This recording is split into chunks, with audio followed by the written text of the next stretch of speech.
ನಮಸ್ಕಾರ ಸ್ನೇಹಿತರೆ, ಕರ್ನಾಟಕ ಮ್ಯಾಟರ್ಸ್ಗೆ ಮತ್ತೊಮ್ಮೆ ಸ್ವಾಗತ. ಧರ್ಮಸ್ಥಳದಲ್ಲಿ ನಡೀತಾ ಇರುವ ಎಸ್ಐಟಿ ತನಿಖೆ ಸುತ್ತ ಭಾರಿ ಬೆಳವಣಿಗೆಗಳು ನಡೀತಾ ಇದ್ದು, ಇದೀಗ ಮತ್ತೊಂದು ಮಹತ್ವದ ಘಟ್ಟ ತಲುಪಿದೆ.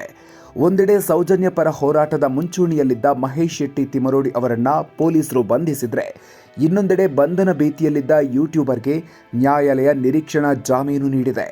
ಇದರ ಜೊತೆಗೆ ಪ್ರಕರಣದ ಹಿಂದೆ ವಿದೇಶಿ ಹಣದ ಕೈವಾಡದ ಬಗ್ಗೆ ಗಂಭೀರ ಆರೋಪಗಳು ಕೇಳಿಬಂದಿದೆ.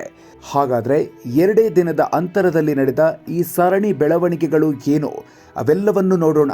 ಅದಕ್ಕೂ ಮೊದಲು ತಪ್ಪದೆ ನಮ್ಮ ಕರ್ನಾಟಕ ಮ್ಯಾಟರ್ಸ್ ಚಾನೆಲ್ಗೆ ಸಬ್ಸ್ಕ್ರೈಬ್ ಆಗಿ ಬೆಲ್ ಐಕಾನ್ ಪ್ರೆಸ್ ಮಾಡಿ.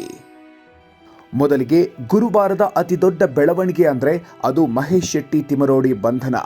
ಬಿಜೆಪಿ ರಾಷ್ಟ್ರೀಯ ಸಂಘಟನಾ ಪ್ರಧಾನ ಕಾರ್ಯದರ್ಶಿ ಬಿಎಲ್ ಸಂತೋಷ್ ಅವರ ವಿರುದ್ಧ ಸಾಮಾಜಿಕ ಜಾಲತಾಣದಲ್ಲಿ ಅವಹೇಳನಕಾರಿಯಾಗಿ ಮಾತನಾಡಿದ ಆರೋಪದ ಮೇಲೆ ಅವರನ್ನು ಬಂಧಿಸಲಾಗಿದೆ. ಉಡುಪಿ ಜಿಲ್ಲಾ ಪೊಲೀಸರು ಗುರುವಾರ ಬೆಳಗ್ಗೆಯೇ ಸೌಜನ್ಯ ಪರ ಹೋರಾಟಗಾರ ಮಹೇಶ್ ಶೆಟ್ಟಿ ತಿಮರೋಡಿ ಅವರನ್ನ ಉಜಿರೆಯಲ್ಲಿರುವ ಅವರ ನಿವಾಸದಲ್ಲಿ ವಶಕ್ಕೆ ಪಡೆದಿದ್ರು. ಈ ವೇಳೆ ಆಕ್ರೋಶ ವ್ಯಕ್ತಪಡಿಸಿದ ಅವರು, ಇದು ಎಸ್ಐಟಿ ತನಿಖೆ ಸ್ಥಗಿತಗೊಳಿಸಲು ಮಾಡಿರುವ ಷಡ್ಯಂತ್ರ. ನನ್ನ ಜೀವಕ್ಕೆ ಏನಾದರೂ ಅಪಾಯ ಆದರೆ ಅದಕ್ಕೆ ಸರ್ಕಾರ ಮತ್ತು ಬಿಜೆಪಿಯೇ ಕಾರಣ. ಸೌಜನ್ಯಗೆ ನ್ಯಾಯ ಸಿಗಬೇಕು ಅಂತ ಅಬ್ಬರಿಸಿದ್ರು. ವಿಚಾರಣೆಗೆ ಹಾಜರಾಗುವಂತೆ ನೀಡಿದ್ದ ಎರಡೆರಡು ನೋಟಿಸ್ಗೆ ಸ್ಪಂದಿಸಿಲ್ಲ ಎಂಬ ಕಾರಣ ನೀಡಿ ದೂರದ ಉಡುಪಿಯ ಬ್ರಹ್ಮಾವರದ ಪೊಲೀಸರು ತಿಮರೋಡಿಯವರನ್ನು ಕರೆದೊಯ್ದರು. ದಿನವಿಡೀ ವಿಚಾರಣೆ ನಡೆಸಿದ ನಂತರ ಸಂಜೆ ಅವರನ್ನ ನ್ಯಾಯಾಲಯಕ್ಕೆ ಹಾಜರುಪಡಿಸಲಾಯಿತು. ಆದರೆ ನ್ಯಾಯಾಲಯದಲ್ಲಿ ತಿಮರೋಡಿ ಅವರಿಗೆ ಹಿನ್ನಡೆ ಉಂಟಾಗಿದೆ.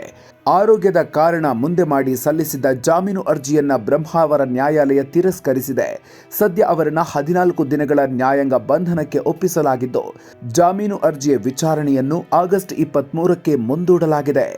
ಒಂದೆಡೆ ತಿಮರೋಡಿ ಬಂಧನವಾಗ್ತಾ ಇದ್ದಂತೆ ಇನ್ನೊಂದೆಡೆ ಯೂಟ್ಯೂಬರ್ ಸಮೀರ್ ಎಂಡಿ ಬಂಧನಕ್ಕೆ ಪೊಲೀಸರು ಬಲೆ ಬೀಸಿದ್ರು. ಆದರೆ ಅವರಿಗೆ ಮಂಗಳೂರು ಜಿಲ್ಲಾ ಸತ್ರ ನ್ಯಾಯಾಲಯ ನಿರೀಕ್ಷಣಾ ಜಾಮೀನು ಮಂಜೂರು ಮಾಡಿದೆ.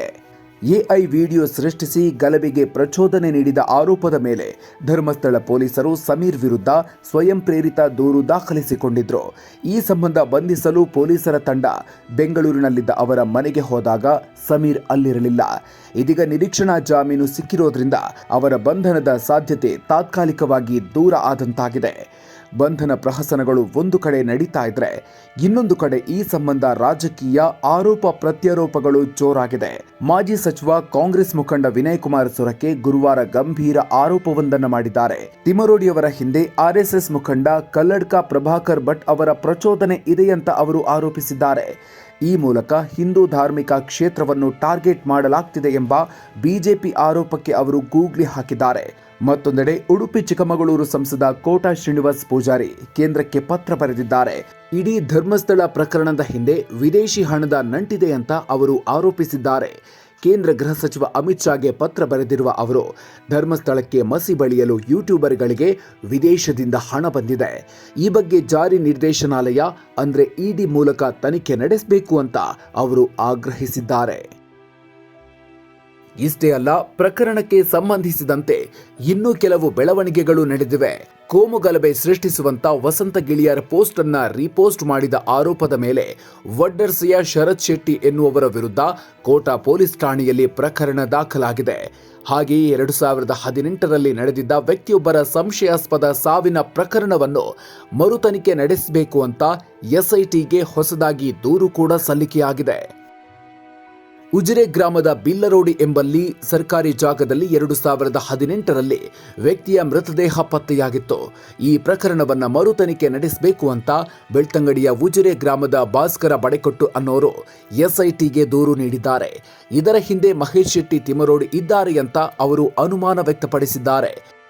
ಒಟ್ಟಿನಲ್ಲಿ ಧರ್ಮಸ್ಥಳ ಪ್ರಕರಣ ಈಗ ಕೇವಲ ಒಂದು ಹೋರಾಟ, ಎಸ್ಐಟಿ ತನಿಖೆಗೆ ಸೀಮಿತ ಆಗಿಲ್ಲ. ಬಂಧನ, ಜಾಮೀನು, ರಾಜಕೀಯ ಕೆಸರೆರ ಚಾಟ ಮತ್ತು ವಿದೇಶಿ ಹಣದ ಆರೋಪಗಳೊಂದಿಗೆ ದಿನದಿಂದ ದಿನಕ್ಕೆ ಜಟಿಲ ಆಗ್ತಾ ಇದೆ. ಇದರ ಮಧ್ಯೆ ಎಸ್ಐಟಿ ತನಿಖೆ ಯಾವ ದಿಕ್ಕಿನಲ್ಲಿ ಸಾಗಲಿದೆ ಮತ್ತು ಮುಂದಿನ ದಿನಗಳಲ್ಲಿ ಏನೆಲ್ಲ ಸತ್ಯಾಂಶಗಳು ಹೊರಬರಲಿವೆ ಅನ್ನೋದನ್ನ ಕಾದು ನೋಡಬೇಕಿದೆ. ಸ್ನೇಹಿತರೆ, ಈ ವಿಡಿಯೋ ಇಷ್ಟ ಆಗಿದ್ರೆ ಲೈಕ್ ಮಾಡಿ, ಶೇರ್ ಮಾಡಿ. ಮುಂದಿನ ವಿಡಿಯೋದಲ್ಲಿ ಮತ್ತಷ್ಟು ಅಪ್ಡೇಟ್ ಜೊತೆಗೆ ಸಿಗ್ತೀವಿ. ಅಲ್ಲಿವರೆಗೂ ನಮಸ್ಕಾರ.